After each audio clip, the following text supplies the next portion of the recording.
Παππού! Παππού, θα μου αγοράσεις ένα μοτοσύκλα στο summer? Γιατί? Κάνει σάνιο πατέρας. Άμα δεν θα κάνει ο πατέρας. Είσαι γκόμενα τώρα? Είμαι άντρα, θέλω μοτοσύκλα. Αυτά είναι σκοτές. Όχι, Να μεγαλώσει να πάρεις αυτοκίνητο που στο Νικολάκη. Σάνιο ο πατέρας σου και η μάνα σου.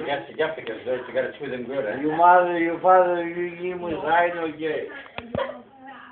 Θα μου αγοράσεις ένα? Όχι. Άμα μου κάνει σάνιο your father, your mother.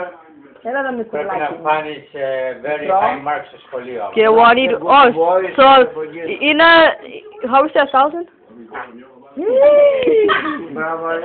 Ο παππούς έκανε πριν. Daddy, how is it, 1,000? In Greek? 1000, you crazy. Είναι 1,000 τη μοτοσύκλα. Σου είπα, δεν κάνει σάνιο ο πατέρας σου, η μάνα σου. Και το άκουρε, αν κάνουνε σπάνι θα μου αγοράσεις. Τα εγγόνια μου να μην. Όχι, όχι, δεν έχει παίξει άλλη. No? Ναι, αμέσως.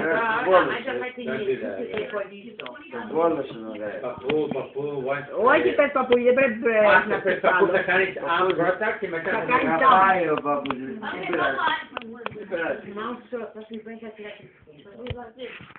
So, he's gonna buy me a scooter if I have good marks. Let me see. So what was he saying now?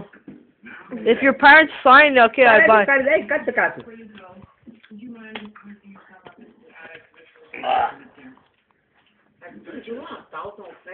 Τι ώρα πήγες πάρεις.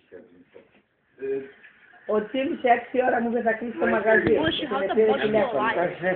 Εντάξει. What? Λοιπόν, θα πήγε στο What did you σπίτι. say? Τι νομίζω ότι είναι τόσο γρήγορα.